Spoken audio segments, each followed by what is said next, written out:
I have just seen probably my favourite comment of this entire afternoon. An impressive win, a routine win, like it should be. Now, that's not how football works, is it, everybody? And welcome to the One Leeds Instant Match Reaction Analysis.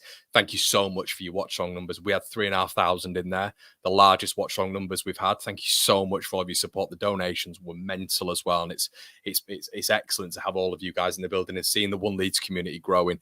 We're nearly on, I think we're nearly on 37,000 subscribers.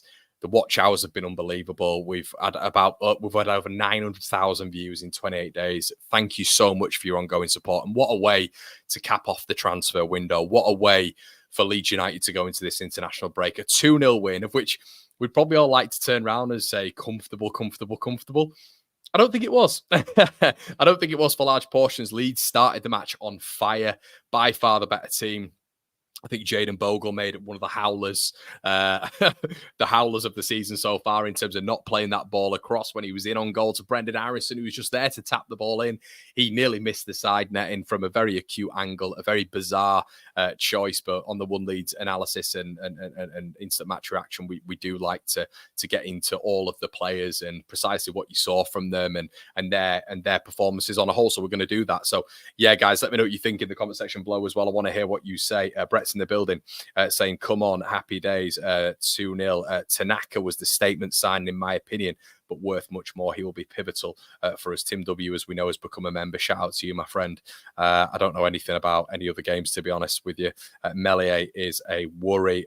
Solomon looked good. Solomon looks like he's going to be massive. Well, Melier is appalling. Well, Brad, we all know that. He tried his best at one point to put us in the mud, didn't he? But yeah, specifically, everybody, I want to touch on Solomon, I think, and I know a lot of you guys are going to want to know, about the new signings and this, that, and the other. For me, when you look at it, Solomon had a bit of a mixed bag, and it's interesting when from the Spurs side, there was a lot of talk about predictability in terms of his play, and he went on that left-hand side, and it was cutting, and actually, the right back, Louis Coyle, I thought, and it'll be interesting to look at his FBref. It'll be interesting to look at his foot mob stats afterwards. But I genuinely thought that he did okay. He did pretty well against Solomon. Solomon was cutting inside, inverting a heavy amount. And it was so interesting. Just having a look at some of the results there. Sunderland winning again, everybody. Oxford beating Preston. Millwall battering Sheffield Wednesday. Derby battering Bristol City. Wow, Middlesbrough winning again as well. West Bromwich Albion winning again as well. So it's interesting to see how that works out. But I thought the inversion consistently from Solomon was a problem. I thought it was making us a little bit narrow, but I thought in the first part, he was getting a lot of the ball. And what the caveat is here is, everybody, is that obviously it's his first game. So he's going to be a little bit nervy, isn't he? He's going to be a little bit tentative. However, if you're watching the watch along, we were saying throughout, and everybody in the chat was saying the same thing, go down that left. Use your left foot. We see it with Somerville all the time. When he wouldn't cut inside, he'd still be able to go on that left-hand side. And I was saying during the watch, we need to see the unpredictability here from Solomon because he's getting predictable. He's cutting inside a lot and he's trying to beat Louis Coyle on that inside, of which they're showing him on that side. So you have to go down that left to mix it up. The first time in the match, he went down the left. He beat Jarvis for pace. And he also beat Louis Coyle and then put the ball in front post. Great connection with it, great accuracy as well with that ball. And Matteo Joseph was there to put the ball in. And I was so happy for Matteo because he was making those runs all afternoon. And I just thought to myself with Solomon, just put the ball in, and he's there. He's got the football IQ to be able to get across the man. He did so, put the ball in. He was absolutely elated. And hopefully this is the start for Matteo, because I love that man. I just want him to do well. He wants to do well. He's full of it, and he absolutely loves being that number 9. And I genuinely believe this is going to be the first of many to come. So Solomon at the end, I thought, listen, I thought throughout he's a bright spot, but just that predictability was becoming a little bit tedious for me. But when he showed that unpredictability going down that left-hand side, that is when the moment of class came. And he opened the game up, Joseph run, but Solomon opened the game up with that X factor there, beating the man and putting the ball in. So yeah, what was interesting?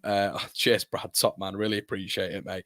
Al looks really comfortable in possession, and we'll obviously get into the We'll obviously get into to the players as well, but slap the likes on the video, everybody, and get your comments in the section below. What I'll say is the donations always get read out first, the members then get read out second, and I know a lot of you regulars as well will put some fantastic comments in there. But thank you for your support this afternoon. It's been fantastic. We'll be back with Patreon, additional bits, and of course your three things tomorrow. But yeah, what I wanted to say is Elan Mele. Let's touch on the negatives. He made, look, we have to do this to then go to the positives. Look, fantastic little interception. Liam Miller played the ball in the round, and then Umar, I believe it was, tried to get in. He just went in behind Joe Rodon, and then Elan Mele did really well to come out and sweeper it. But we saw at the end of the first half, this guy passing out from the back, putting the back line under such pressure. We saw Ampadu turning around and shouting at him again, Rodon turning around and shouting at him again. At one point, you got Bogle turning around and throwing his hands up in the air. Elan Mele puts the fear of God into this back line, and this is a third clean sheet on the bounce, but it really doesn't tell the story. We kept the ball away from him, which is what we need to do, in my opinion. But listen, that passing out from the back, we're not going to touch on it too much because I want to really, really relay the positives today because there was so many. But Elan Mele's passing out from the back when it's not to the two centre-backs is just, in my opinion, abhorrently bad. It's so bad. He's short when he passes it to the fullbacks, when he has to go to a 10 to 15 yard distance, he passes it behind them or he passes it short invariably. When he's chipping the ball into the centre of the field, a lot of the time it leaves the centre midfielders with a hell of a lot to do, or they're being pressed. The irritating thing about Mele is he's got the whole pitch to look at, and unfortunately he seems to pick the wrong passes more often than not. These balls out wide as well, which he kind of slices when you're looking at the connectivity with the ball. He'll slice these balls, and it's putting so much strain under Junior Firpo. But we don't want to go on this again. I don't want to talk about Elan Mele too much. Another one that I have to speak about as well is Joe Rodon. Not his best game for me today. I think a lot of duels lost with their number 9. I think he was called Beddy, wasn't it? A lot of duels. He was pinned a little bit as well. And the balls out from the back again from Rodon are just not where they need to be, in my opinion. However, they're the two negatives for me. They're the two negatives. When you look at the rest of the pitch, I thought Junior Firpo for me is man of the match. I thought he was man of the match. I thought Firpo was excellent from moment 1 to moment 90. And he's not going to be the standout for this game, but he was the initiation. He was the player in that first half who was playing these one-touch passes. Everything immaculate came on Leeds' left-hand side, and it was all initiated by him. He was the speed of thought. He was the decision maker. Every time the ball got to him, his body shape was excellent, got a really good connection on the ball, and fed the ball into Solomon, fed the ball into, whoever it would be on that left-hand side. I thought he was absolutely brilliant in that game, and I thought he was aggressive in the tackle as well.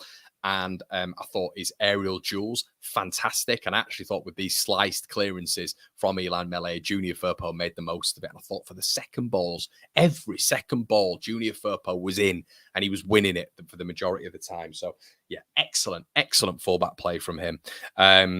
Should pull up a man of the match for Con Aronson for me. Live for Junior praise. Firpo assist was unreal. Great result. First win at ER, of course. Rad Music said, okay, these are in the chat in the word. David Connor says, word I'd used to describe the performance was professional. New players look good. Ramazan, it looks like he'd give teams nightmares. Tanaka looks comfortable as well. So, yeah, I'd agree with all of that. I think it was a very assured performance. Bogle, thought he struggled today. I have to say, I'm very much unbiased with a lot of these things. Bogle, I've given a lot of flowers to, but I thought today he struggled. I thought Liam Miller had his number inside, down the flank. I thought he really, really struggled to get to grips with him. Strauch, imperious as always, going to that midfield. I thought Ampadu had a really good game. There's a lot of harsh tackles going in. I thought it was broken up a little bit, but I thought Ampadu had a really, really good game. I have to say, I thought he was excellent against Sheffield Wednesday as well. He's really coming into his own at the minute. And I always think with Ethan Ampadu, when he has a good game, Leeds tend to have a good game. When he sets the tone in that midfield, it's very, very difficult for opposition midfields to compete because he's that good at dictating tempo, but also, how combative he is as well is a real asset. Next to Malaya Gruev, his best game this season. For me, his best game this season. I thought Malaya Gruev was very, very good. And my flowers were given to him in this game. I thought his body, the sort of the open, how should I describe it? The open bodiness, which isn't a term at all or any sort of phrase, but the open bodiness, him having the ball and constantly looking at going forward is something that you guys know I really rate in a midfield because it's bravery. you know, being brave and not always having that handbrake on, that safety on, and going backwards and lateral. I think it's a real good tendency for a midfielder. And you get a lot of the technically proficient midfielders getting the ball on the back foot and going forwards. And I thought he did that to a really good level. I thought in the tackle, he was very good today as well. Him and Ampadu balanced each other out fantastically. Going forward, Solomon, as I said, a mixed bag, but a moment of genius for the assist. I thought, you know, beating two men, lovely little ball in for Joseph to predict that and get it in. I thought Aronson, probably one of his better games as well this season. We've not had many, of course, but Aronson, the physicality aspect is still there for me, but he does get hammered a lot when it comes to these forceful tackles. But I still think you see slight diminutive players roll the tackle in a better fashion. You saw it with Ramazani, even when they're diving in on him a little bit in that second half, and Nonto in particular, they're able to roll the tackles a little bit better than Brendan Aronson. I would also say I think he holds on to the ball way too much, just too much. And there was an incident in the second half where, for me, Nonto was offside, but he was waiting for Aronson to play the ball. Aronson had no one around him. Just play that pass, Brendan. Play the ball. And he takes another touch, and then Willie's offside. But overall, I thought Aronson had a good game. I thought his decision-making was good. I really thought he was involved in play in terms of wanting the ball all the time. It's a really good asset, wanting the ball, even when you've struggled a little bit. And he wanted it in pressure situations, in that middle of the park where it was congested, and Hull made it congested as well. I thought he was excellent, really good in terms of just flicking that ball on or playing the right pass. My only criticism would still be, or two criticisms will be, the physicality and also the just the time on the ball, which I think can be a little bit quicker. He's a little bit clunky on the ball, but overall, I thought he had a good game. Willie Gnonto, I thought, was good in the first half, zippy in the first half, and then maybe teared off a little bit in that second half. And Joseph, look, I'll continue to say this, when he's isolated at points, which I think he has been a lot this season, you don't have that connectivity of Rutter with the forward line. And if you don't have that connectivity with Rutter and that forward line, the forward line being one body, it's always going to be difficult because he's always holding off two centre-backs consistently. So in this game, once again, I thought every ember of possession he was very good in. So yeah, Joseph's hold-up plays fantastic, and he knows where the net is, unlike some. 100%. Jack O'Hara says, Oasis tickets for Dublin and the Leeds win. Good day. You jammy git. But well done, mate. Yeah, let's keep getting a couple of your comments in. Gabe's in the section below as well. We'll come to Gabe in a little bit. Who's your man of the match, Connor? I'd probably say my man of the match would be Firpo. Yeah, I think Firpo was really good today. Really good. Lorcan says Solomon, Nonto, Ramazani, Joseph would be insane front four. James, Aronson, Perot off the bench. Yeah, and Perot as well. I have to say about Perot. Tanaka, and Perot, Tanaka, and Ramazani. I thought Ramazani's defensive work was unbelievable. Did you see when he caught Liam Miller? And he literally went through about 3 time zones to get to him. The guy is rapid. Absolutely rapid. And remember when we bought him for the first time, people were saying, look, his defensive work is very underrated. I thought he was excellent. And he was pointing at Byron where to go. Really good from him. And I thought his balance and his low centre of gravity, this is what we're getting from the Max Gradles of the past, but very much of the Crysencio Somerville's in terms of his balance. Look, I'm not saying it's the impact of Somerville. Hold your horses, Connor. I can hear you all saying you are quite correct. But his balance is very similar when he puts that ball around the corner and then he's able to go from one foot to the other and really be agile. That's really excellent balance off the ball. And I thought he was very good when he came on. Tanaka just looks cool and comfortable, doesn't he? Which is what we need. Rothwell, I thought, looked good when he came on as well. Just the right pass played every single time from Rothwell, as we know. And Peru obviously got his goal. Without any further ado, Mr. Stoutamore, how you doing, mate? All good? It's Stoutamore. Been my friend for years. Can't say my surname right. He's done it on purpose, everybody. He's done it on purpose. He's been here 2 seconds and he's wound up. Do you know, I was disappointed that you didn't get my early 2000s reference about the bucket hats and the Oakley glasses. Man, I don't get any references. Everybody says to me that I miss references. Well, and then I remember that I'm 9 years older than you. You would have been like a school child in the early 2000s. So yeah, that's why you wouldn't have gotten it. But listen, I hope you go kid it up like that to the Oasis concert. Listen, I saw the comment before. What a professional performance. I thought that was really solid. It's early in the season. You don't expect everybody to have things all together. But there were a couple things that I saw in the match that we didn't really see last season. I, Yeah. um, I think the first thing is the commitment to pressing Mm. from the players, and I think that I want to talk about Willie Nanto in a minute here because I thought that it was one of those matches for me where he was nigh unplayable at moments, and other times really frustrating. Um, but and some of it is in the press, right? So sometimes he's sort of half committed to it. Other times, when he decides to be dialed in, committed for 90 minutes, he could be one of if not the best player in the division. It's just right now he doesn't really show that level of consistency. Obviously, this isn't. I'm not here to criticize Nanto. He played well, but I was really impressed with the way the team pressed at times. And you get that with Joseph up top. You get that with Aronson, especially when we're lining up in defense and he's in that central position. Um, and we got that from Solomon. I want to be careful how I phrase this here because I'm not saying he's in any way a Cree replacement or better. He's not. But one thing that he gives you that Cree doesn't is recoveries and a huge work rate back in defense. That was one of the things I really liked from him. And that's not to say that Cree's lazy, but you just won't see that level of commitment to tracking back. He did track back, but I think that was the big thing that stood out for me about Solomon is right away I was like, oh, this guy likes to get stuck in. That's good, and that really helps you in a pressing situation. The depth, Connor. Similar with Ramazani as well, wasn't it, when he came Yeah, on? yeah. It's a short cameo, right? But it's very promising, and the way he wiggled out of tight spaces as well was also really promising. There were a couple times where, sort of at half field or in good balance, Gabe. Really good very balance. very good balance. I thought the same about Solomon as well. He just kind of pinged off challenges a few times when he wasn't being wrestled to the ground. Yeah. Can we talk about the depth, Connor?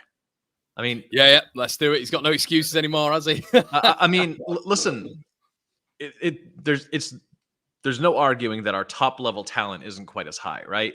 Yeah. Although I'm going to go ahead and say, I said, yeah, you did say that, and I'm going to go ahead and say that like anybody that says that they knew that Jorginho was going to be one of the best players in the championship at the start of last season was lying, because we didn't know what we had there, but he ended up being that. So maybe the top level of performance from our best players is going to be a little bit lower.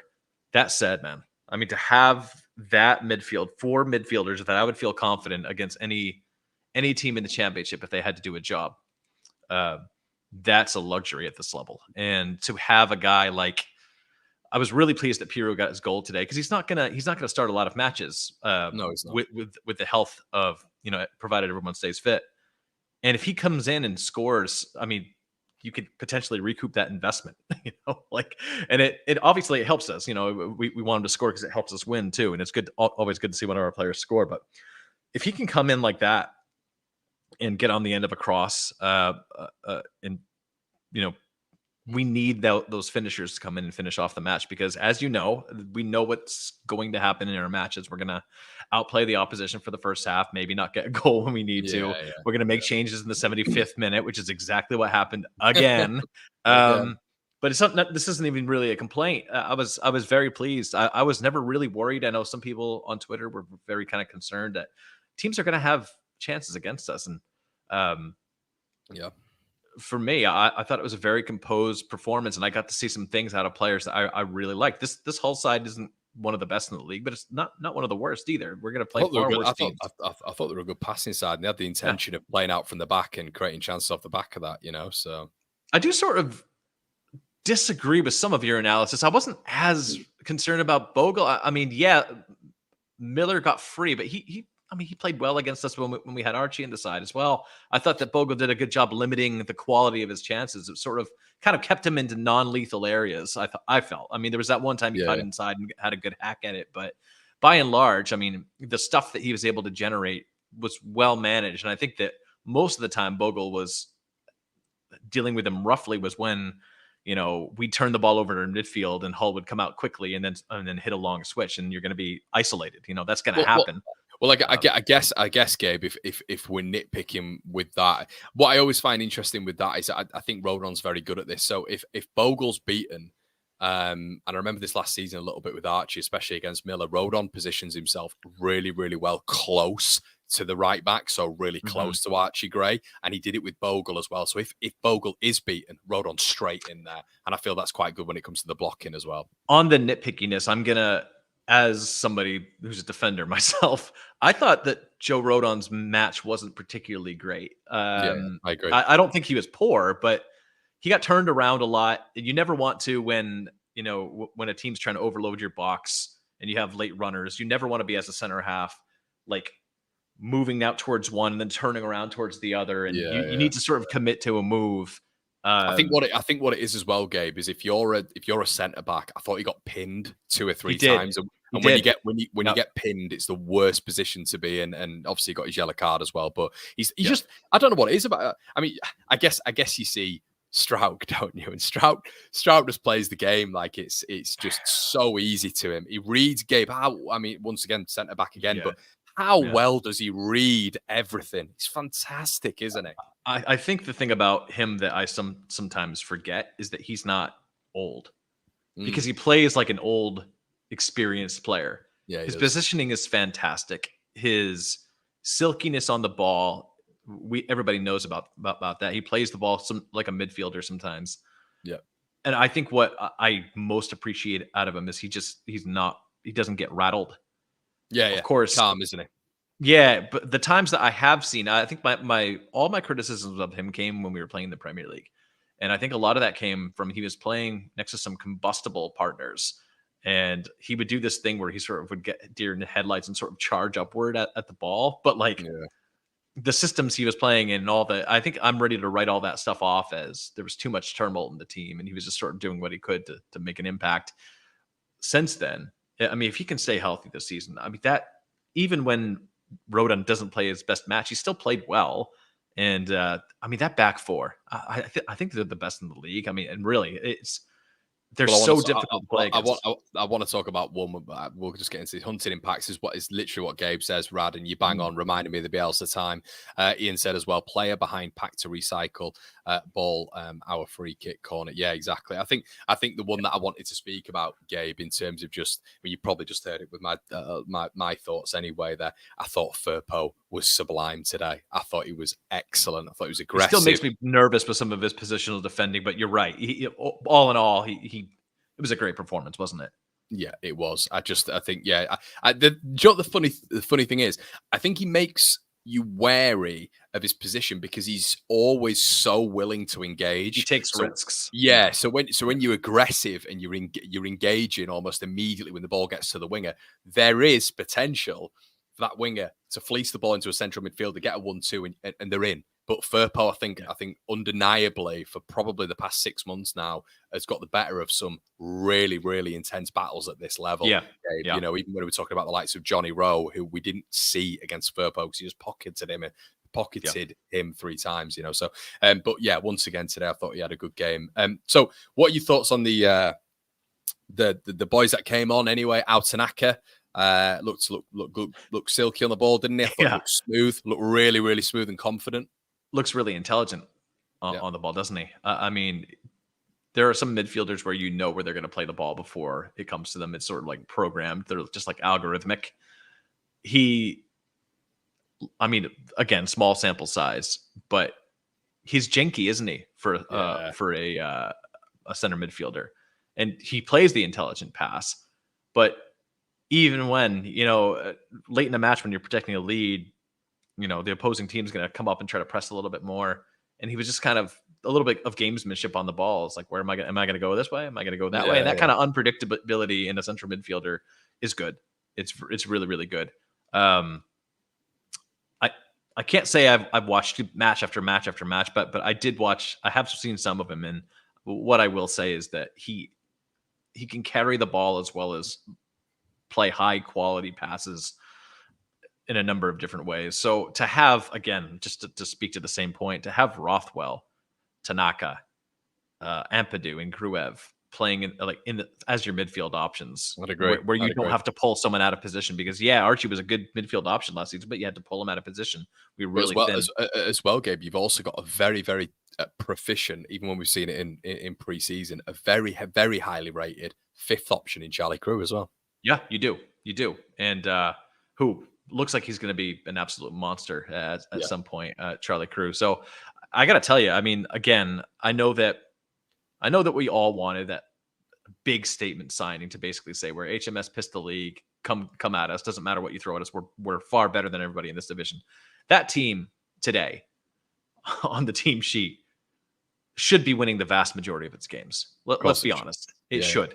yeah, And like, and certainly none of us will let any of our players go without some form of tacit criticism. But even the players that really frustrate me, very good at this level. Aronson looks very good at this level. Let's be honest. He loses the ball too much still, and yeah. he sometimes gets tipped over a little bit. Although I do think that sometimes he just doesn't get the benefit of I don't know what it is with championship. You saw it with Solomon as well. It's like, oh, trying to be fancy, you're not going to get this foul. But I mean, the level of competition, especially this season compared to last, I heard Brownie talking about it yesterday. He's right. The league isn't as good.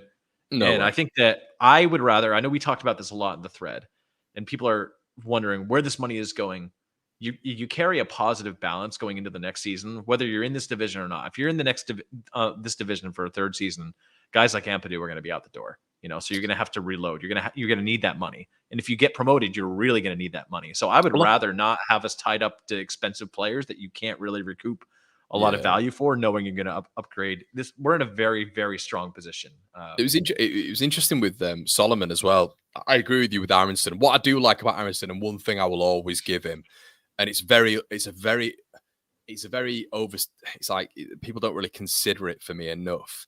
With Aronson, he always wants the ball, Gabe. He never shies away from it. And that is it's a brave attribute to have that. And even in the Premier League, we'd see him. The issue with him in the Premier League was the ball would get turned over. Someone like Fabinho would play in Mo Salah and it'd be 1-0. Right. Yeah, that is the difference at this level is you're not going to get a lot of. I think you'll get punished, of course you will, but it's not going to be at that degree. So he's going to be able to lose the ball and turn the ball over a little bit more, but he'll also be able to find those sort of elements of success as well. His passing's improved too, Connor. I mean, what was it, 89% last week or 88%? Now it's 91% this week. I mean, I don't want to just hone in on one statistic, but as a winger, or I guess he was playing as a sort of a soft 10 today. But then again, you have Nanto playing a true free roaming role, so they're going to switch out a lot. That's not a normal pass completion percentage for a player in that position. So you want to, and you saw it with Solomon as well. And with Nanto. So I think that's really positive for me. What did you think about what I said about Solomon? I thought it was quite interesting because a lot of the time he was cutting inside, Gabe, and I thought he was inverting quite a bit. And when he went on the outside, which was the first time I saw watching the game, he went on the outside and actually aggressively went on the outside. It turned into a goal. I thought up until that point, I thought he was dangerous. He still looked dangerous, but I thought toward the last sort of maybe 5 to 10 minutes before he got the assist, I thought Louis Coyle was getting the better of him. And I kept saying on the watch, I was like, attack him on that left, go on that left-hand side and we'll see what happens. And he did it. And you've seen that other side to him as well, which is good to see because a lot of Spurs fans were saying he's very predictable. So going on that left-hand side, I thought was a really good sort of predictable in the Premier League though is different than predictable. The first intention. If your first intention to get the ball is to cut inside, then it does become. Think Jack Grealish at Man City, but at a relative level, it becomes very sort of simple to defend. Really, I think so. Yeah, I just think though that again, not to draw too close of a comparison with him and Krieg. We knew Krieg was going to cut inside, but could they stop him? No. And I thought most of the time, with the exception, and I don't want to just point at the referee the entire time, but you could say he was getting fouled 60% of the time he got the ball. I mean, just the jersey pulling, the grabbing, and that's what you're going to get. We never go at referees though. Really, on this channel, we kind of keep. No, but I do pride us on that because I think just going at referees all the time is a big deviation tactic. But he was the worst I've seen in a long time in terms of an official. He was exceptionally poor for both sides as well. For both sides, just letting stuff go. I think that what stands out to me about Solomon is he's only how long has he been in training, right? And to come out and give a performance like that, knowing that we're going to see our wingers cut inside because we have backs that overlap. I mean, our fullbacks, that's what they do, right? So Which helps, yeah. Which yeah, it helps. does. All I can say, I don't want to make too big of a deal out of this because it sounds like the try hard award. But as a defender, knowing that I have a winger like Solomon who's going to track back and Aronson who's going to track back and Joseph, there were times that Joseph came all the way back to his own Superb. penalty area. That's how he got his assist last week as well, Bert. He recovered the ball and he hit a long pass to Jan James. I just think as a defender, you have so much more confidence in what you're doing. And I don't mind having one player in a free roaming role who's maybe not as committed to defense. And with Nanto, that's fine.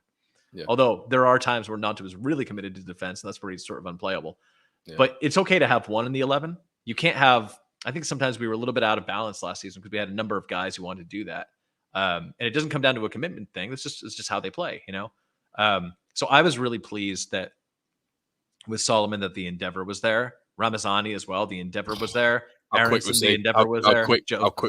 How quick was he, Gabe? Over about a 10-yard distance. Jesus Christ. Yeah. I mean, you don't want to put too much into small data samples, but like he could be a real problem in this division. And I think that's the thing, you know, to go back to the end of the window, it felt disappointing because everybody wants that big thing at the end of the window. But when you think about it, the number of incomings we had and the quality of those incomings, there's not a single signing where I'm kind of scratching my head and saying, what?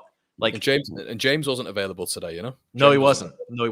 And you know, tell me how many, if you had seen, if Sheffield United had the players coming in that we've had, we'd be saying, oh no, you know what I mean? So I think that this team should be very, very successful. This was a professional performance. It seems like they've gelled together. I think some of the continuity of Ampadu, and I think that's why Fark will persist with Gruev in the middle. It's that consistency in the midfield. And I thought he was good today. I thought he was really good today, I have to say. But Gruev, yeah. Ampadu was good as well. I think the only player that I kind of want to raise the yellow flag about today is the goalkeeper, and I don't want to go on and on about it because it's beating a dead horse now. It just doesn't. Well, I'm glad you brought it because it feels like I've got an agenda, but I'm really not. I don't want to talk about him, Gabe. I don't want to talk about him. I don't. But it's hard. In terms of what he faced, he didn't face a lot of difficult chances on goal, but in terms of what he did face, he did fine. It's the distribution. There's head loss at times with him. Why do you play that ball to Ampadu? He's got a man right on his back. He'd have to control that. He'd have to really, really, really do well. There's just no reason to play it. Just he's the weak point, and he will be the weak point throughout the season. He is. Yeah, and it's one of the reasons they had an opportunity. I don't think it ended up with a shot on target, but Gabe, those are the ways that entire spell, mate. That entire spell at the end of the second half, it felt like at the end of the first half, it felt like it was all ignited by him. It was his kicking. I think Ampadu turned around at one point and just started shouting at him, just slow down, stop kicking it out to just players who are under He's too experienced pressure. to be playing like this. And like, that's the point. Like, yeah, we can look at him, say he's still a young goalkeeper, but he's too experienced to be playing these types of mistakes over and over and over. And the reality is that, thank God, this doesn't seem to, although Sunderland won again by a wide margin today. So maybe we're going to have to start taking them more seriously than we are in terms of the pace of their win rate. But it doesn't appear to be the type of season that we had last season where it was an obvious 3-horse race with 3 teams putting out point tallies that you sort of scratch your head at and say, how are they doing this? So you think the quality will win out. Where I get nervous is, well, I'm not really. It's a yellow flag I'm raising. So potential caution, but it's sort of what if we get down to slim margins towards the end of the season, having a goalkeeper that could just gift goals to the opposition is not what you want. That said, with this team, I'm really pleased. Even with the predictability of how we're going to line up and how we're going to play and when we're going to make substitutions, and it seems that there's enough quality in the side, enough depth in the side. When was the last time you remember a side of ours being this deep, Connor?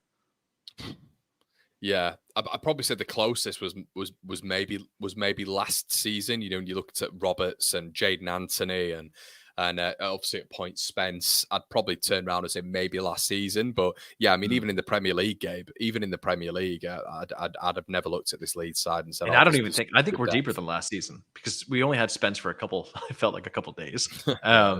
We at certain points we had to play Jamie Shackleton. Yeah. The drop off between, there was Ampadu I mean, even with I know Vober isn't exactly everyone's favorite right now, but he's a Leeds United player. He's a Leeds Yeah, yeah, player, yeah, and honestly, I feel much more confident if Rodon can't go, or if Pascal can't go, to have him do a job. Then, and I don't want we're not going to have to drop Ampadu back into the midfield. And if Ethan Ampadu can't go, I mean, we have two midfielders on the bench who are very, very good at this level, who I think would start for most teams in this division. yeah. So, and let's not even get started about the winger depth. It's just, yeah. I mean, it's a very deep team. We're a little bit short at the number 9. That's where I think I would love to see us sign a striker in January. That'd be cool. 100%. Ronnie saying Connor has a personal vendetta against Melee. I actually didn't bring him up there, mate, and I don't have a vendetta against anyone. I hope they're just winding you up. They're probably just winding you up. I don't think so, because he's put a hell of a lot of comments in about Melee already. Mate, yeah. I'm nearly 31 years old. I really can't be arsed with vendettas anymore. I appreciate that he called you Con No. yeah. I really don't. I just want, if he performs, if he takes his level up, I'll be more than happy to give him his flowers, but it's just not good enough at the minute. However, he did make a couple of saves, I guess, but yeah, Gabe, I'll tell you what, mate, we'll leave it there. I've been going for about 40 minutes, and I'm sure we'll recoup on the debrief. But thank you so much, everybody, for your support. Gabe, thanks for joining me, and we'll see you in a bit, guys. Cheers.